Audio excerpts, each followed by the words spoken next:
بسم اللہ الرحمن الرحیم، بسم اللہ الفتاح العلیم۔ مرشد اردو سے پروفیسر ایم اے رضا آپ کی خدمت میں حاضر ہیں جی، اور history of Urdu literature, Urdu زبان کا آغاز و ارتقاء، آج دوسرے لیکچر کے ساتھ، حصہ دویم کے ساتھ آپ کی خدمت میں حاضر ہیں۔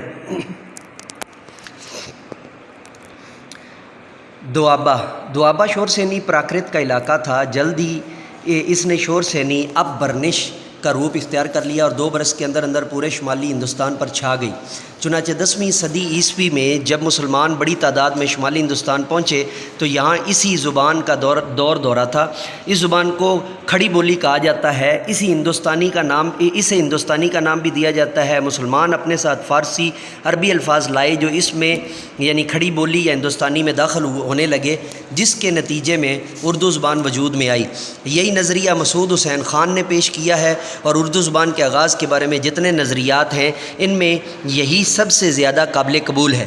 مسلمانوں کے قافلے یکے بعد دیگرے افغانستان کے راستے سے پنجاب اور پنجاب سے دہلی پہنچے تھے، اور مقامی باشندوں سے ان کے میل جول سے اس نئی زبان کی عمارت اٹھتی چلی جاتی تھی۔ اس نئی زبان کو پہلے ہندی، ہندوی، ریختہ وغیرہ کے ناموں سے یاد کیا گیا، پھر اسی نے اردو نام پایا۔ اس زمانے کے فارسی اور ترکی شعراء نے بھی اس طرف توجہ کی اور اس عوامی زبان میں شعر بھی کہے۔ خواجہ مسعود سعد سلیمان، جن کا انتقال 1125 عیسوی اور 1130 کے جو ہے وہ درمیان ہوا، فارسی اور ترکی کے علاوہ دیسی زبان میں بھی شعر کہتے تھے۔ ان کا یہ دیوان آج موجود نہیں، اس لیے یقین کے ساتھ تو کچھ نہیں کہا جا سکتا، لیکن گمان یہ ہے کہ انہوں نے فارسی عربی الفاظ سے بھری ہوئی پنجابی زبان میں شعر کہے ہوں گے۔ اس کے بعد پرتھوی راج راسو میں اسوار یعنی سوار، سہنائی، شہنائی، کمان، عربی وغیرہ الفاظ ملتے ہیں۔ اس کے تقریباً 100 سال بعد خسرو، یہ جو لفظ ہے اس کو خسرو اور خسرو تینوں طرح سے پڑھا جاتا ہے۔ ادب سے جو ہے نا ملحقہ لوگ اس کو خسرو پڑھتے ہیں، ٹھیک ہے، اور جو اس میں صوفیانہ انداز سے یا صوفی لوگ اس کو خسرو پڑھتے ہیں۔ خسرو ان صاحب کے لیے پڑھنا جو ہے وہ غلط ہے۔ کا کلام وجود میں آتا ہے۔ ان کے گیتوں پر تو برج بادشاہ کا اثر نمایاں ہے، لیکن ان کی پہیلیوں، کہہ مکرنیوں اور سخنوں میں کھڑی بولی کا استعمال ملتا ہے۔ کہیں کھڑی بولی اور برج بادشاہ کا امتزاج نظر آتا ہے۔ ان کا ایسا کلام بھی موجود ہے جس میں ایک مصرع فارسی میں ہے تو دوسرا مصرع بولی میں۔ وجہ یہ ہے کہ اس وقت تک یہاں کی بولیوں اور زبانوں نے کوئی واضح شکل اختیار نہیں کی تھی۔ اب دیکھیے خسرو کے کلام سے کچھ مثالیں پیش ہیں۔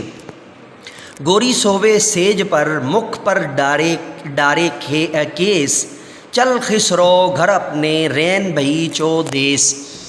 بالا تھا جب من کو بھایا، بڑا ہوا کچھ کام نہ آیا۔ خسرو کہہ دیا اس کا ناؤ، بوجھے نہیں تو چھوڑے گاؤں۔ دیا کی جو ہے نا وہ پہلی ہے۔ ایک تھال موتی سے بھرا، سب کے سر پر اوندھا دھرا، چاروں اور وہ تھال پھرے، موتی اس سے ایک نہ گرے۔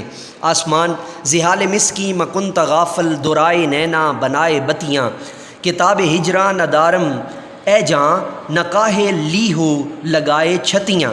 بعض اصحاب نے یہ خیال ظاہر کیا ہے کہ یہ کلام خسرو کا نہیں بلکہ ان سے غلط منسوب کر دیا گیا، لیکن یہ حقیقت نہیں ہے۔ انہوں نے اپنے ایک فارسی شعر میں خود کو طوطی ہند کہا ہے اور اپنے ہندوی کلام پر فخر کیا ہے۔ ان کا ہندوی کلام بلا شبہ وہی ہے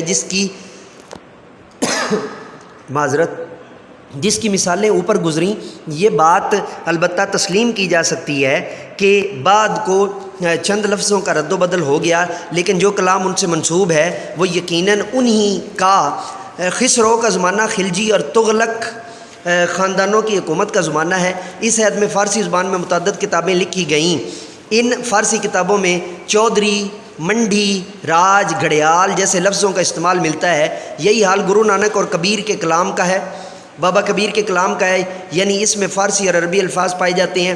گویا آپس میں لفظوں کا لین دین ہو رہا ہے اور ایک کھچڑی زبان وجود میں آ رہی ہے۔ اس لیے جو کلام خسرو کے نام سے منسوب ہے اسے خسرو کانا سمجھنے خسرو کا نہ سمجھنے کی کوئی معقول دلیل موجود نہیں۔ پروفیسر احتشام حسین نے معاصر تاریخوں کے حوالے سے لکھا ہے کہ اس وقت مدرسوں میں جو فارسی کتابیں پڑھائی جاتی تھیں ان کا مطلب ہندوستانی زبانوں میں سمجھا جاتا تھا۔ اس سے بھی ہمارے خیال کی تائید ہوتی ہے۔ اس نئی زبان کی ترقی میں ایک اور بات کو بہت دخل تھا۔ دلی کی فوجوں میں مختلف علاقوں کے لوگ ملازم تھے، ان میں ہندو بھی شامل تھے اور مسلمان بھی۔ یہ لوگ آپس میں بات چیت کے لیے صرف وہی زبان استعمال کر سکتے تھے جو دلی اور اس کے قرب و جوار میں بولی جاتی تھی۔ یہ ثابت ہو چکا ہے کہ اس علاقے میں کھڑی بولی کا چلن تھا۔ یہ بھی طے شدہ ہے کہ اس بولی پر ہریانی، پنجابی اور برج کے اثرات موجود تھے، اور یہ بھی کہ اس زبان میں دوسری زبانوں کے لفظ برابر شامل ہوتے جاتے ہیں۔ یہ فوجیں بالعموم حرکت میں رہتی تھیں جس سے اس ملی جلی زبان کا دائرہ وسیع ہوتا جاتا تھا۔ پروفیسر احتشام حسین نے اس زبان کے فروغ کا ایک اور اہم سبب بیان کیا ہے، وہ یہ کہ مسلمان بادشاہوں نے اپنی سلطنت میں مال گزاری کا پرانا بندوبست ہی جاری رکھا۔ اس کے مطابق مال گزاری وصول کرنے کی ذمہ داری گاؤں کے مکھیا اور مقامی کارکنوں پر ہوتی تھی۔ اپنی ذمہ داری کو پورا کرنے کے لیے کے سلسلے میں یہ لوگ مقامی زبان کا استعمال کرتے ہوں گے، لیکن فارسی اصطلاحوں سے بھی کام لینا پڑتا ہوگا۔ اس نئی زبان کو اس سے بھی تقویت پہنچی ہوگی معذرت، لیکن اس زبان پر سب سے بڑا احسان بزرگان دین کا ہے جنہوں نے اپنا پیغام عوام و خاص کے دلوں تک پہنچانے کے لیے اپنے وعظ و نصیحت کی مجلسوں میں اس کا استعمال کیا۔ شیخ فرید الدین گنج شکر 1265 عیسوی کی آنکھ پر پٹی بندی دیکھ کر خواجہ قطب الدین بختیار کاکی 1235 نے وجہ دریافت فرمائی تو انہوں نے جواب دیا، آنکھ آئی ہے۔ اس پر خواجہ نے فرمایا، اگر آنکھ آئی ہے اس پر چرا بستہ عید۔ اسی طرح شیخ حمید الدین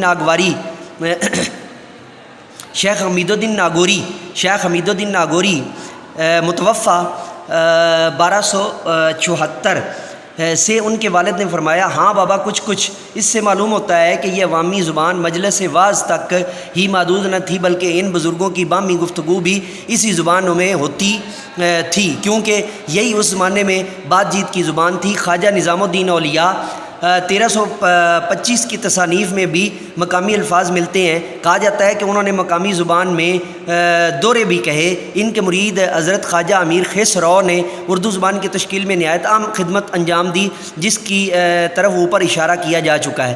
اس زمانے میں شیخ ابو علی قلندر پانی پتی متوفہ 1323 نے قدیم اردو میں دوہے کہے، جن کو آپ اب دوڑے کہتے ہیں۔ ان کا یہ دوہا بہت مشہور ہے، سجن سکارے جائیں گے اور نین مریں گے روئے، بدھنا ایسی رین کر بھور کدی نہ ہوئے۔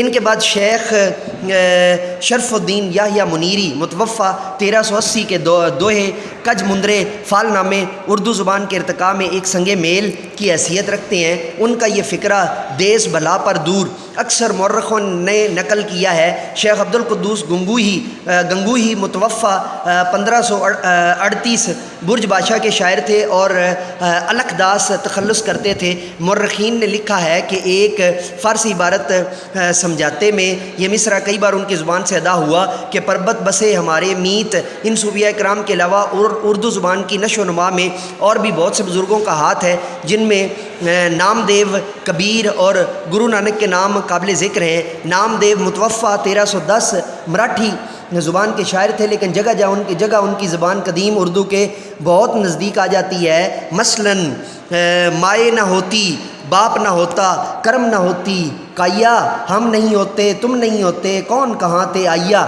کبیر متوفہ 1518 بھگت تھے اور بنارس کے رہنے والے تھے۔ ان کے دوہوں میں یعنی ان کے دوڑوں میں بھی اردو زبان کا نقش اول نظر آتا ہے۔ ایک مثال ملاحظہ ہو، کبیر سر بر سرائے ہے، کیا سوے سکھ چین، سوانس نگارا باج کا باجت ہے دن رین۔ گرو نانک متوفہ 1538 کا کلام پنجابی میں ہے، لیکن اس کے مطالعے سے اندازہ ہوتا ہے کہ پنجاب کی علاقائی زبان میں بھی عربی فارسی الفاظ کا استعمال عام تھا اور کھڑی بولی کا اس پر بھی نمایاں اثر تھا۔ ان کی شاعری کا ایک نمونہ دیکھیے، نانک دنیا کیسی ہوئی، سالک مت نہ رہیو کوئی، بھائی بندھی ہیت چکایا، دنیا کا رن دین گوایا۔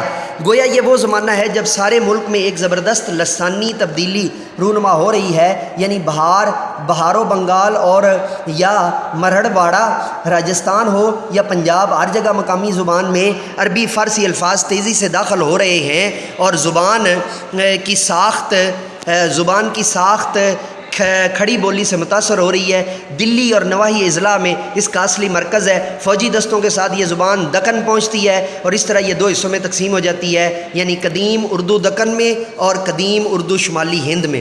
یہاں 2 کا یہاں پر اختتام کرتے ہیں، نئے لیکچر کے ساتھ دوبارہ آپ کی خدمت میں حاضر ہوں گے۔ تب تک کے لیے اجازت دیجیے، میرے ساتھ مل کر کہیے انسانیت کی بہتری کے لیے، تعلیم و تربیت کے لیے ایک قدم اور۔ Let me go now and say with me, do something more for humanity, do something more for knowledge and practices۔ اگر آپ کو ہسٹری آف انگلش لٹریچر پہ لیکچرز چاہیے تو مینٹور انگلش ہمارا چینل جو ہے اس کو سبسکرائب کیجئے، بیل کے آئیکن کو آل پر پریس کیجئے، اور اپنا بہت سارا خیال رکھیے گا، دعاؤں میں یاد رکھیے گا۔